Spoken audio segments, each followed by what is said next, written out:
Hai semuanya.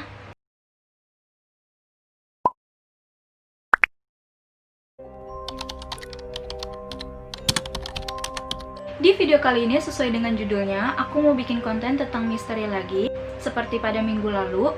Dan konten misteri ini akan tayang setiap minggunya pada hari Jumat untuk kedepannya. So, kalau kalian penasaran dengan konten misterius aku, make sure kalian subscribe channel ini dan turn notification on biar kalian gak ketinggalan video aku selanjutnya. Dan jangan lupa follow Instagram aku @aidaliza A-nya 3. So, gak usah lama-lama, kita langsung aja ke videonya.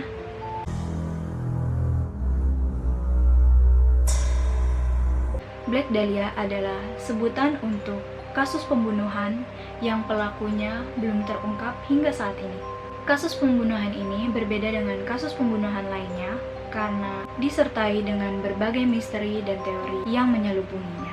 Meski korban pada kasus pembunuhan ini hanya satu orang, namun kondisi serta cara korban dimutilasi amatlah kejam.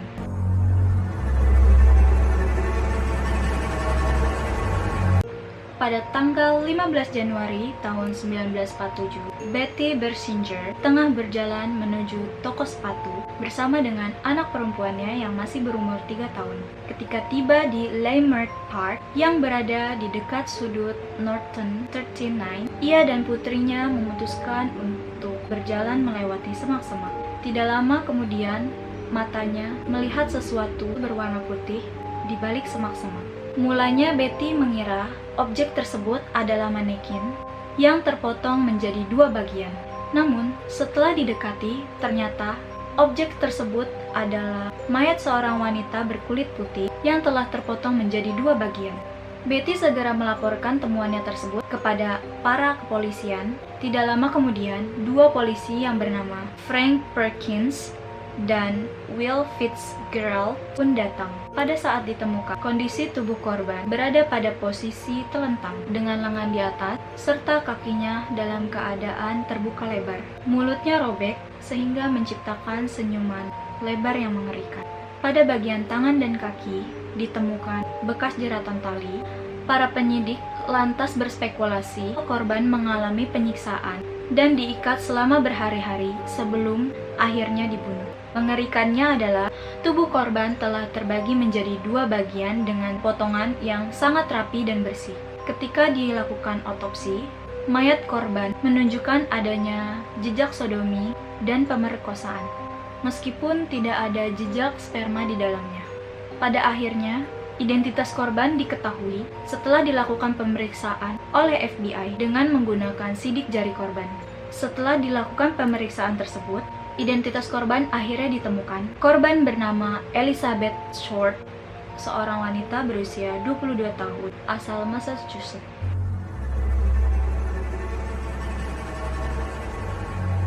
Ia lahir pada tanggal 29 Juli tahun 1924. Ia tumbuh di Massachusetts bersama orang tuanya dan keempat saudarinya. Ayahnya seorang desainer dan pelatih golf yang kemudian meninggalkan keluarganya pada tahun 1929. Ibunya bernama Bobby bekerja serabutan demi menghidupi kelima putrinya. Tahun 1943, Elizabeth pindah ke California untuk menemui dan tinggal bersama ayahnya. Namun hubungan dengan ayahnya tidak berjalan dengan baik, sehingga ia pun kembali pindah beberapa bulan kemudian. Di usianya yang ke-19 tahun, Elizabeth pernah ditangkap karena kasus minum-minuman di bawah umur yang kemudian mangshotnya beredar luas hingga saat ini. Elizabeth kemudian bekerja sebagai pelayan di Los Angeles dan mengencani banyak pria. Ia sangat bermimpi ingin menjadi aktris, tapi sayang itu bukan bakatnya.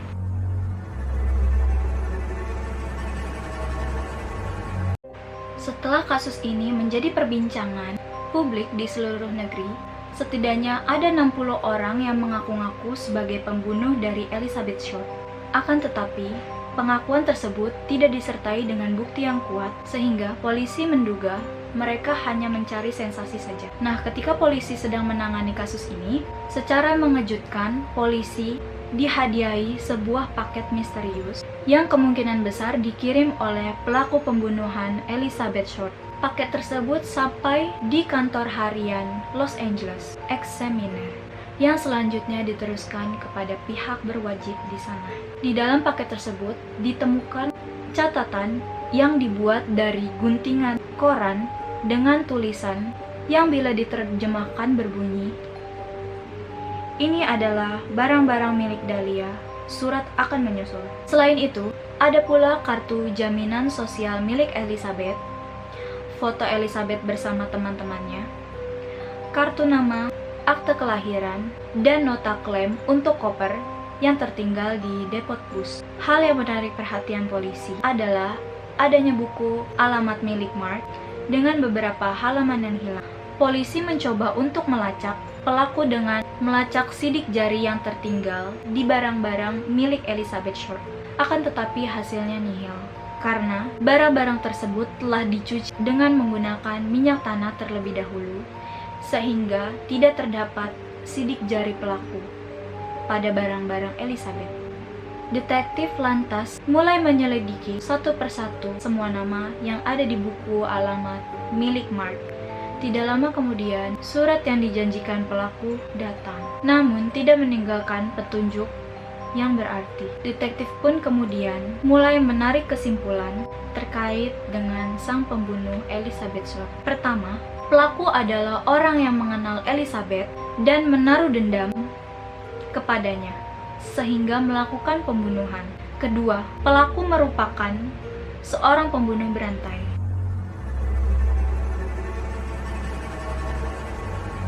Di antara sekian banyak orang, polisi mencurigai 3 orang sebagai pelaku pembunuhan Elizabeth Short. Terduga pelaku pembunuhan yang pertama bernama Cleveland Torso. Pria ini merupakan seorang pembunuh berantai yang tenar pada tahun 1930-an. Ia sukses menebar teror di Sintero, Cleveland. Lalu, kenapa dia dikaitkan dengan Elizabeth? Hal itu karena kebiasaan Torso yang menghabisi nyawa korbannya dengan sangat kejam serta memutilasinya. Selain itu, potongannya sangat rapi, seperti yang terjadi pada tubuh Elizabeth. Terduga pelaku pembunuhan yang kedua bernama Arnold Smith. Namanya muncul setelah John didatangi oleh seorang informan yang kemudian memberikan sebuah rekaman video berupa pengakuan dari seseorang yang kemungkinan besar merupakan pembunuh asli dari Elizabeth. Pria yang ada di rekaman tersebut bernama Arnold Smith, dan ia pun memperlihatkan secara langsung foto serta barang-barang pribadi yang diklaim milik Elizabeth. Dia pun mengatakan bahwa temannya yang bernama Al Morrison adalah pelaku yang sudah membunuh dan memutilasi Elizabeth. Akan tetapi, John percaya jika Al dan Arnold merupakan orang yang sama. Arnold pun menceritakan dan menjelaskan kronologi kejadiannya. Menurut penuturannya, Elizabeth mendatangi kamar Al karena tidak memiliki tempat untuk bermalam. Al lalu membawa wanita tersebut ke rumahnya yang ada di dekat San Pedro dan mengajak Elizabeth untuk berhubungan intim. Namun karena Elizabeth menolak, Al menjadi marah dan langsung membunuhnya sebelum akhirnya memutilasi tubuhnya. Setelah informasi tersebut bocor ke media, keberadaan Arnold hilang bak di telan bumi. Meski pada akhirnya polisi berhasil menemukan pria tersebut, namun tidak ada satupun petunjuk karena Arnold telah ditemukan tewas di Holland Hotel bersama dengan barang-barang pribadi milik Elizabeth. Hingga akhirnya kasus kematian Black Dahlia ini tidak terungkap dan menjadi misteri. Pelaku pembunuhan yang ketiga yaitu George Hudill.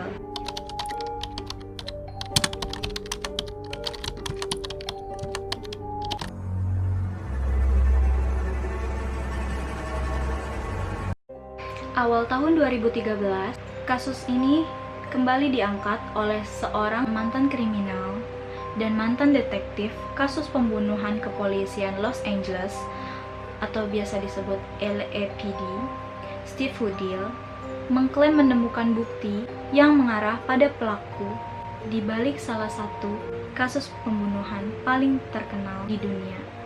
Pelakunya adalah ayahnya sendiri. Dalam bukunya yang terbaru, Black Dahlia Avenger 2, Steve menguraikan bukti secara terperinci soal dugaan keterlibatan ayahnya, Dr. George Hudill, mantan ahli bedah terkemuka pada saat itu.